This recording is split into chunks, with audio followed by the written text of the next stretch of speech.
이 시대는 다른 어떤 것보다도 뭔가 좀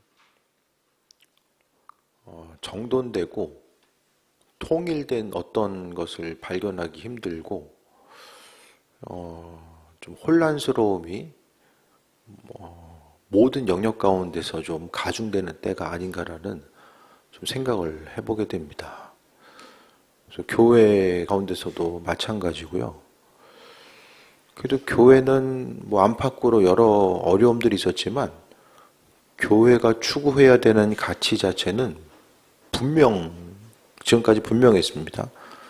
주님의 말씀대로 움직이고 반응하고 하나님 말씀이 지금도 여전히 살아 숨쉬고 움직임에 대해서 또 믿음으로 고백하고 또 주의 말씀 가운데 기도와 말씀으로 우리가 충만해져서 무엇보다도 복음 전하는 삶을 살아가는 것이 교회에 있어서의 보편적인 또 전통적인 모습이었다라고 한다면 지금의 교회의 모습 가운데서는 교회의 한국 교회의 어떤 특별한 색깔을 이야기하기가 정말 어려운 시기를 우리가 살아가고 있지 않나. 그래서 교회가요 점점 더 개교회화 됩니다. 개교회. 그 교단 중심도 아니고 교회마다 이제 각각의 교회로 나눠지는 거죠.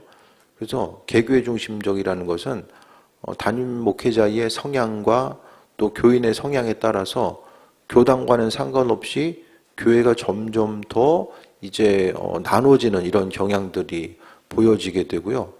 근데 믿지 않는 사람들은 언론을 통해서 언론이나 이제 신문 매체를 통해서 교회에 대해서 이야기하거든요. 근데 언론을 통해서 비춰지는 한국 교회의 모습은 이제 점점 더 정치 성향화 돼가는 모습들이 많이 비춰지게 되고 예전에는 교회가 어떤 정치적인 발언을 하는 것을 목회자들이 되게 조심스러워 했는데 요즘에는 오히려 성도들이 우리 목사님은 나라가 어려운데 어떤 정치적인 이 발언을 안 한다. 이것 때문에 오히려 이제 불편해하는 이들이 더 많아진다라는 거예요. 교회가 점점 더 보편성을 잃어가게 되고 또 우선순위를 어디다 둬야 되는가 이런 부분에 대해서 점점 더 혼란이 가중되고 있고요. 정말로 신앙생활 한다는 것이 무엇인지 나라와 민족을 위해서 기도한다는 것이 무엇인지에 대해서 점점 더 어떤 기준이 상실되어서 나가는 때가 지금이 아닌가라는 생각을 해보게 됩니다. 그리고 정말 안타까운 게 뭐냐면 기도하는 교회들의 특징은요. 어떤 기름 부음을 이야기하고 또 기름 부음을 이야기함과 동시에 성령의 은사와 또 이 마지막 때에 하나님께서 오심에 대해서 소망함을 가지고 있고 그 마지막 때를 이야기하면서 그 마지막 때를 점검할 수 있는 하나의 지표가 이스라엘이기 때문에 또 이스라엘에 관심을 많이 기울이고 또 나라 민족을 위해서 기도한다라고 하면서 교회 자체가 상당히 이제 어떤 이 보수적인 성향들을 더 강하게 보이는 것도 나타나거든요. 그러면서 교회들이 이제 어떤 주변에서도 보게 되면 건강하게 보편성을 가지고 이 사역하는 교회들이 점점 더 주변에 사라지는 것 같아요.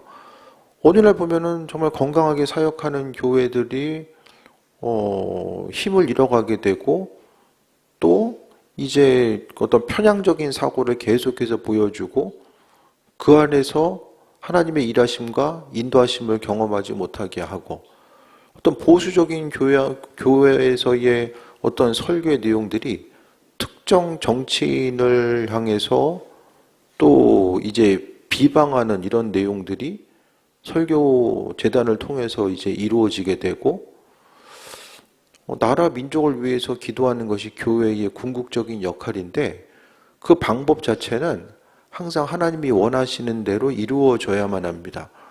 그래서 어느 순간부터 이제는 기도하고 또 정말 그 교회 가운데서 좀 기도하다가도 외적으로 어떤 기도원에 가서 한국에도 기도원들이 많이 있었잖아요.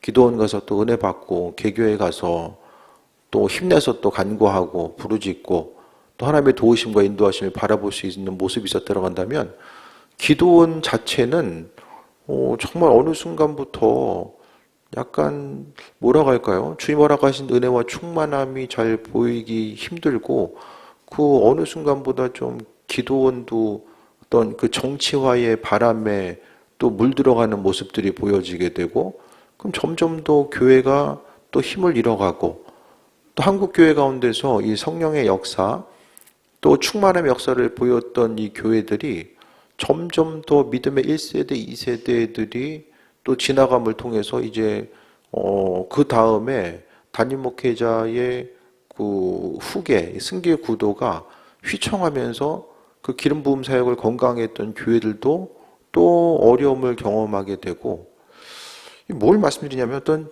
쉽게 얘기하면은 신앙생활 또 교회 기준 자체가 지금 많이 흔들리고 있다라는 거예요. 교인들이 어떻게 신앙생활을 해야 되는지가 흔들리고 이 땅 가운데서 교회가 그 역할들을 어떻게 감당해야 되는지가 생각이 점점 더 나눠집니다.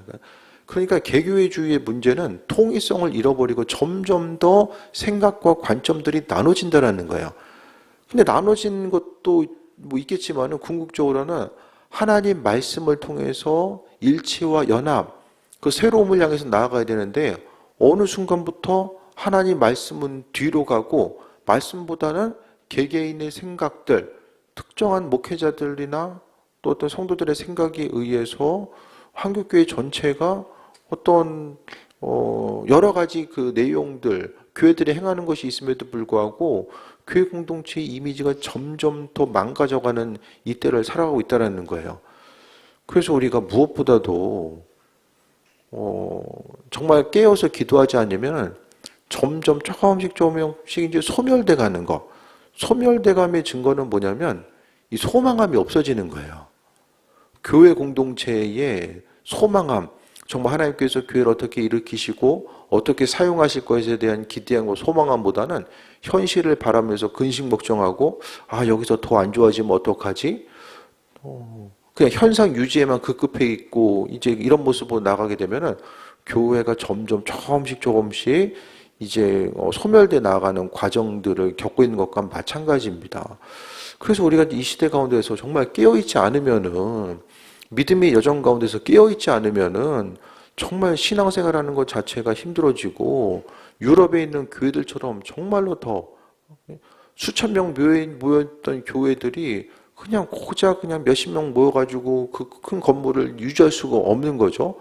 그런 지경에까지 이르는 수많은 또 교회들을 보게 되는데 지금 한국 교회 가운데서도 여러 가지 것들이 있겠지만은 뭐 신경 써야 될 것들, 나라 민족을 위해서 기도하고 뭐 발언을 하고 뭐 그런 것도 의미가 있겠지만은 중요한 것은 개교회가 힘을 잃어가게 되면은 나머지 것들은 감당할 수가 없습니다.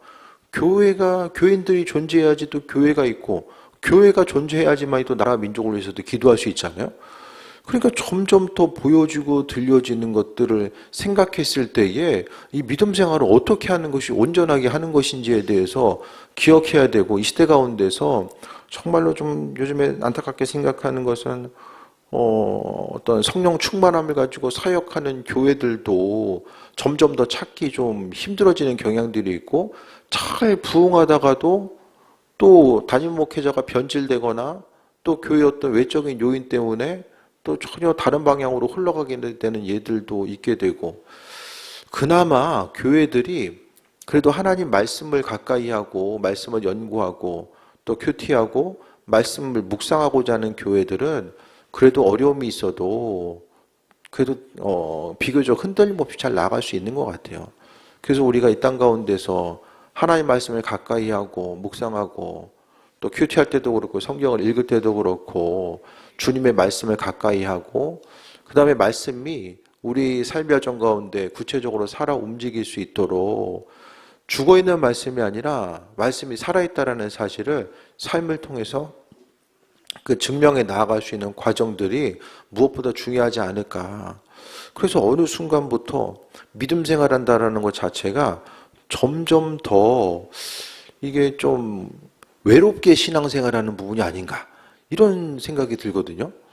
주변에서 보게 되면 그런 게 있잖아요. 어느 순간 힘들 때에 내가 힘들면은 주변 사람들 향해서 우리 교회 사람들이나 아니면 뭐 우리 교회 같이 안 다니더라도 다른 누군가를 향해서 기도하고 또 기도를 함께 기도하고 기도 제목을 나눌 수 있는 이들이 있었다라고 한다면 지금 이 시대 가운데서는 정말 마음을 열고 기도 제목을 나눌 수 있는 이들이 점점 사라지게 되고 또 목사님들끼리도 함께 모여서 서로 힘을 내서 좀 합심 기도하고 할 수 있는 그런 기도 모임을 발견하거나 찾고 나아가기가 점점 쉽지 않은 시대라는 거예요. 너무 암울한 얘기만 하나? 근데 어쨌든 지금 한국 교회가 이 한국의 정치 상황과 지금 어느 순간보다 그 깊게 엮여 들어가면서 교회가 정말로 힘들고 어려운 시기, 가뜩이나 어려운데 점점 더 어려운 시기를 경험하고 있다는 것은 이제 분명한 사실입니다. 그래서 이 시대 가운데서 우리가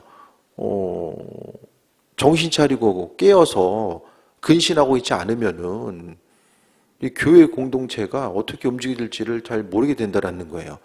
교회 가운데서 계속해서 뭔가 아름답게 성장하는 모습을 발견하기가 좀 쉽지 않은 이 시대를 우리가 살아오고 있는데 우리도 마찬가지로 그냥 계속해서 지금까지 해왔던 대로 뭐 그렇게 할 수도 있겠지만 그것보다는 조금 더 하나님의 뜻이 무엇일까에 대해서 분별하고 또 주님 기뻐하신 일들을 향해서 나아가지 않으면은 이 어두움의 때, 그 어느 순간보다 어두움의 때를 우리가 지나가고 있고 여기서 이제 5년, 10년 더 지나가게 되면은 앞으로 평일날 예배가 아마 대부분 없어질 가능성이 상당히 큽니다. 지금 추세로 가면 10년 정도면 주일 예배밖에는 안 남을 가능성이 상당히 커요. 이 시대적인 풍조가 이제 그만큼 교회로 하여금 정말 어려움으로 나아가게 되고 그 교회 공동체가 앞으로 어떻게 움직여지고 나아가게 될까? 이런 부분들에 대해서 다시 한번 생각하고 깨어서 좀 기도하고 나라 민족을 위해서 기도할 때도 정말 하나님 원하신 뜻이 무엇인지에 대해서 분별하고 교회가 힘을 얻어서 서로를 향해서 좀 돌아보고 주님 원하시는 온전한 교회 공동체, 왜 교회가 이 땅 가운데 존재해야 되는지에 대해서 좀 답을 해줄 수 있는 그 귀한 공동체가 되어야 되지 않나. 그래서 우리가 서로 좀 힘내서 기도하고 그 기도에 힘을 가지고 힘들어한 누군가를 향해서도 좀 도움을 주고 어려운 일이 있을 때 무엇을 어찌할 바를 모르고 있는 그들을 향해서 또 기도를 왜 해야 되는지 또 기도함을 통해서 하나님의 은혜와 충만함을 경험하고 나아가는 것이 무엇일까에 대해서 또 깊이 묵상하고 나아가야 되는 때가 지금이 아닌가라는 생각을 좀 해보게 됩니다.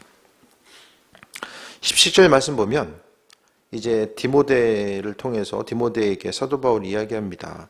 내가 이 세대에서 부한자들을 명하여 부한자들 얼마 정도 있으면 부한자들일까요, 우리? 얼마 있으면 저 사람 부한자다.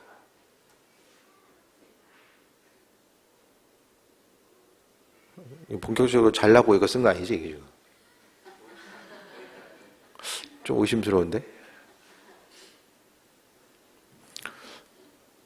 부한 것의 기준이 참 애매하죠. 그래서 그래도 집에 좀 뜨거운 물 나온 집에서 삶을 살고 있으면 그 세계적으로 보면 좀 부하게 사는 거라고 하더라고요.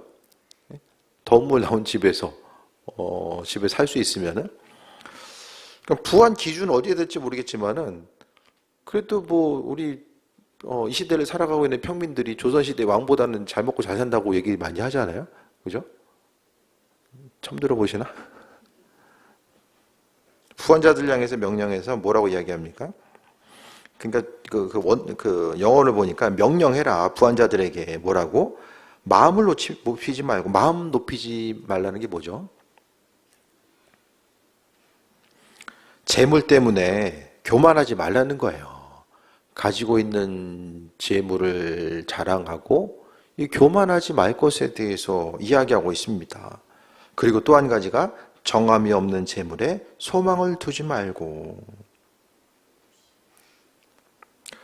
돈이 좀 있으면 소망이 생기잖아요. 그죠? 없으면 소망도 사라지는데 좀 가지고 있는 것이 넉넉하면 소망도 생기고. 근데 없는 것보다 있을 때 좀 더 마음이 편안한 부분이 있잖아요. 그런데 성경 말씀은 재물에 대해서 정함이 없다라고 분명히 말씀하고 있습니다. 정함이 없는 재물에 소망을 두지 말고. 그러니까 사람이요, 가진 소유가 있으면 보이지 않는 하나님보단 보이는 재물에 소망을 두게 됩니다. 보이는 재물에 소망을 준다는 것의 특징은 어떤 것을 할 수 있음과 없음 자체가 내가 가지고 있는 재산에 근거해서 할 수 있고 없음을 나누게 되고, 또 마음의 기쁨과 슬픔도 눈에 보여지는 것 때문에 기쁘고 슬퍼지는 게 나눠지게 되고, 또 소망 자체를 거기에 두고자 하는 것이 얼마나 성경 어리석은 일인지를 말씀하고 있는데요. 부한자들 향해서 마음으로 교만하거나 재물에 소망을 두지 말 것에 대해서 강조하고 있어요. 그래서 뭐 많이 가지고 있는 사람, 적게 가지고 있는 사람, 성경에서의 기준은 먹을 것과 입을 것이 있는지 족한 줄로 알라. 그래서 먹을 것, 입는 것, 입을 것이 있는 사람들은 그래도 부유한 축에 속한다라고 성경은 보는 것 같아요. 그래서 우리에게 마음을 높이지 않는 것, 사람이 가진 것이 있으면 자랑하고 싶잖아요. 사람의 본성 자체가 뭐 없는 거는 숨기고 싶지만 있는 거는 최대한해서 자랑하고 싶은 것이 사람의 마음입니다. 그래서 마음을 높이지 말라는 것은 바울 사도는 디모데를 향하여서 이제 성도들에게 이야기하는 것이 재물에 마음을 높이지 말고 또 정함이 없는 재물에 소망을 두지 말고. 근데 신앙생활하면서 우리 신앙인들도 재물에 얼마나 소망을 둡니까? 네. 하나님보다, 눈에 보이지 하나님보다 눈에 보이는 재물에 얼마나 소망을 두면서 살아갑니까? 그거 자체에 대해서 오늘 성경은 경계하고 있고요. 오직 우리에게 모든 것을 후히 주사 누리게 하시는 하나님께 두라라고 말씀하고 있습니다. 날마다의 삶의 여정 가운데 보여지고 들려지는 것들이 대부분 이제 돈과 연결되어 있다 보니까 돈은 끊임없이 하나님의 자리를 대신하려고 합니다. 눈에 보이지 않는 하나님보다 눈에 보이는 사람의 본성과 특징이 거기 있잖아요. 날마다 보는데 들려지는데 익숙하다 보니까. 그런데요, 우리에게 있어서 모든 것을 후히 주사 누리게 하시는 것은 하나님 되심을 말씀하고 있습니다. 당장 없는 것 때문에 마음이 힘든 것이 아니라 모든 것들은 하나님께 주신다는 거. 그래서 우리가 많이 가지고 있든 적게 가지고 있든 지금 누리고 있는 모든 것들은 하나님께서 우리에게 은혜로 주시는 것임을 말씀하고 있어요. 그래서 우리가 오늘 본문을 통해서 돌아봐야 될 것은 소망 자체를 모든 것을 주시는 하나님께 두는가 아니면 세상 가운데 두는가, 이것을 점검해 봐야 되는 거죠. 많은 사람들이 돈 때문에 두려움이 있습니다. 이 시대를 살아감에 있어서요, 시간이 가면 갈수록 점점 더 이제 이 세대 자체가 돈에 매이는 삶을 살아가게 되잖아요. 요즘에는 그 구독 경제 계속 얘기하죠. 구독하는 거. 온라인 서비스 이제 뭐 유튜브라든지 아니면 뭐 인터넷과 관련해서 넷플릭스라든지 이렇게 구독하는 게 점점 더 늘어나고, 또 뭐 있죠? 정수기도 그렇고, 뭐 매달 이제 뭐 요금 내는 부분에 있어서는 구독하는 것들이 점점 늘어나잖아요. 시간이 가면 갈수록 이 구독한다는 거, 구독 경제의 특징은 뭐죠? 매달 내야 돼. 매달. 그러니까 점점 더 삶이 이제 경제적인 것에 있어서 종속될 수밖에 없는 거죠. 그러니까 베트남도요, 들어봤더니 그 교인들이 이제 교회를 지으려고 그러면은 상당히 오래 걸리는 거예요. 돈이 없어가지고. 그런데 농사를 지니까 먹고 사는 데는 그렇게 큰 지장은 없어요. 돈이 없어도 큰 지장은 없는데 다른 것을 교회는 못 져. 왜냐면은 뭐 벽돌이든 뭐든 외부에서 사와야 되니까. 그 1차 산업 구조를 가지고 있으면은 예전에도 보면은 동네에서 그냥 농사 짓고 자급자족하면은 예전에 뭐 자급자족 하면서 뭐 정수기 요금 나가고 핸드폰 요금 나가고 이거 아니었잖아요. 그러니까 점점 더 삶을 살아가면서 사람이 쉽고 편안한 삶을 누리려고 하다 보니까 점점 더 경제적인 부분에 있어서 예속되고 편안함과 자유로움 없이 이제 예속되는 삶을 살아가다 보니까 점점 더 하나님이 주인이 아니라 돈이 주인 되는 삶을 살아가게 되는 것을 이야기하고 있고, 근데 신기한 게 뭐냐면 디모데전서 이때도 사실 보면 뭐 정수기나 핸드폰 요금 낼 때가 아닌데 그럼에도 불구하고 많은 사람들이 하나님께 소망을 두기보다는 돈이 있다고 해서 마음을 높이고 재물 자체에 소망을 두는 수많은 이들. 그러니까 성경의 대부분의 얘기는 교회 교인들을 향한 이야기합니다. 그 바울 서신도 보면은 교회들을 향해서 이야기하잖아요. 교회 밖에 있는 사람이 아니라 교인들을 향해서 이야기하고 있음을 생각했을 때에 우리가 무엇보다도 하나님의 주인 되심에 대해서 생각하고 모든 것은 하나님께서 주신다라는 소망 가지고 나아가는 거죠. 교회를 생각했을 때에 많은 전문가들이 교회 공동체는 앞으로 이제 교회가 경제적으로 어려워질 때를 생각하면서 이 지출 구조도 좀 조절을 해야 되고, 또 이제 뭐 교회가 사용하는 부분에 대해서 많은 부분 좀 지출을 줄이고 또 최소한의 분량으로 좀 움직일 수 있는 방법들을 찾아가야 된다라고들 이야기하거든요. 근데 얼핏 보면은 그 얘기가 참 또 맞는 것도 같아요. 근데 성경 말씀 보다 보면은 또 모든 것은 또 하나님께서 주신다라고 하니까 현실과 하나님의 말씀 사이에서 무엇을 선택하면서 나아갈까?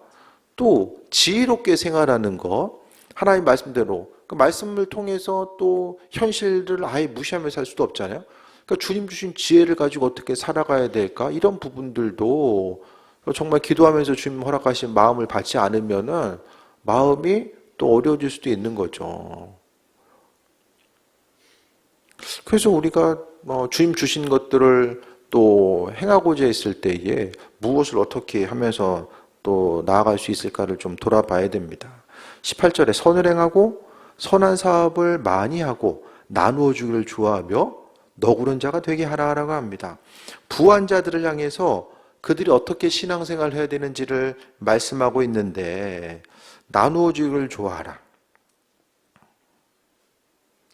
받는 게 좋지 않으세요?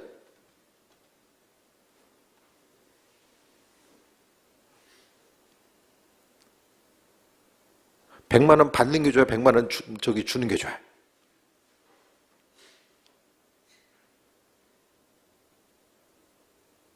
후원사님, 받는 게 좋아요? 주는 게 좋아요? 이 우리 어르신들의 사고는 받아도 그냥 받는 게 아니야. 넌 어떠냐? 받는 게 좋지. 받으면 굳이 안 줘도 돼. 그치? 사람의 본성 자체는 받는 게 좋은데 나눠주는 것을 좋아해라. 근데 우리의 물음은 뭐 있어야 나눠주지. 그런 생각을 또 많이 하지 않아요? 우리는 있을 때가 언제 있을까요? 한 달 지나고 나서 돈 남을 때 있으세요 혹시? 다 없는 사람만 모였나 여기? 야, 지나고 나니까 돈이 이렇게 남네?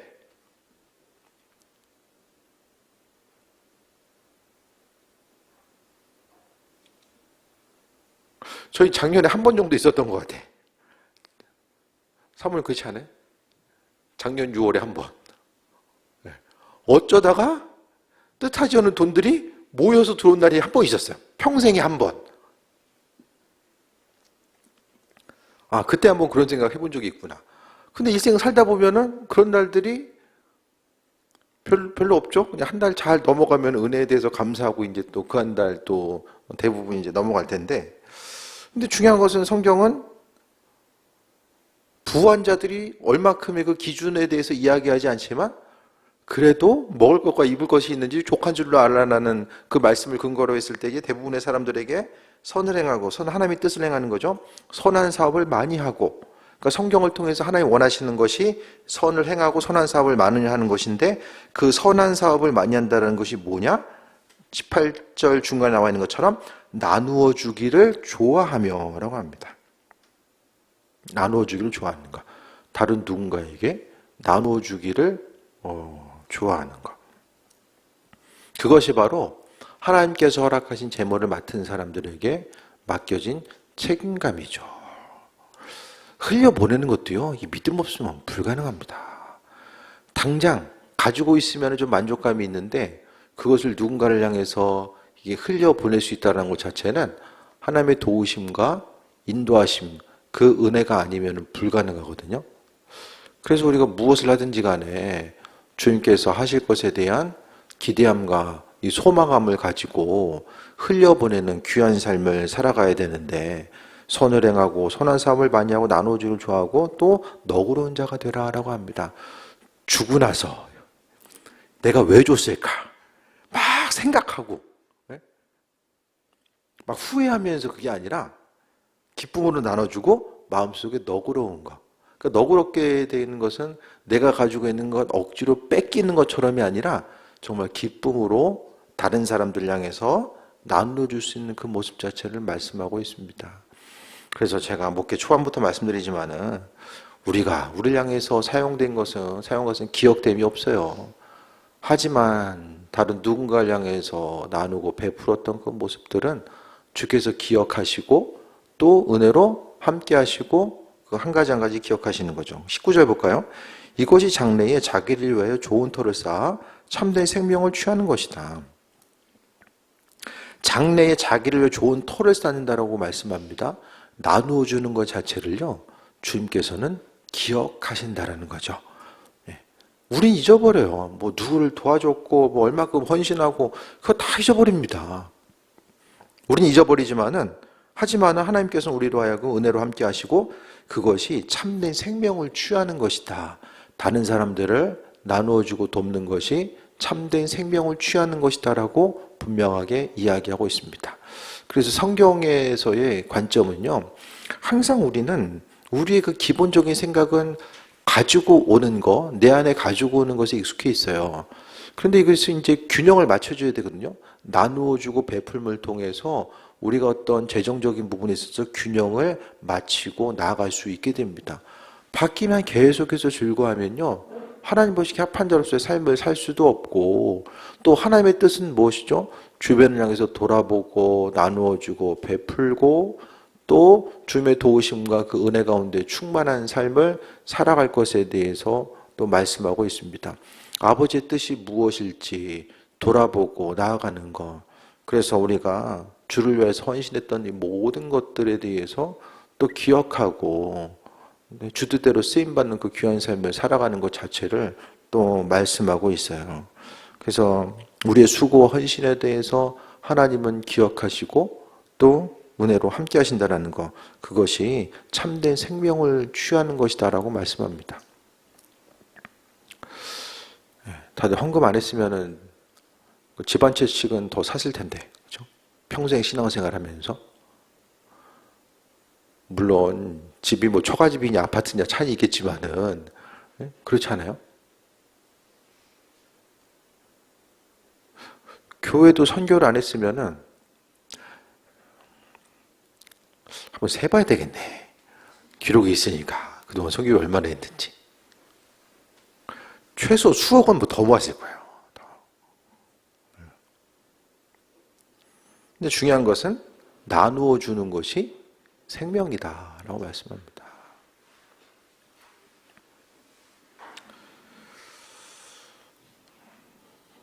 가까이 계신 분이 또 교회 작은 교회로 가게 돼서 선교비를 좀 보내드리기로 했어요.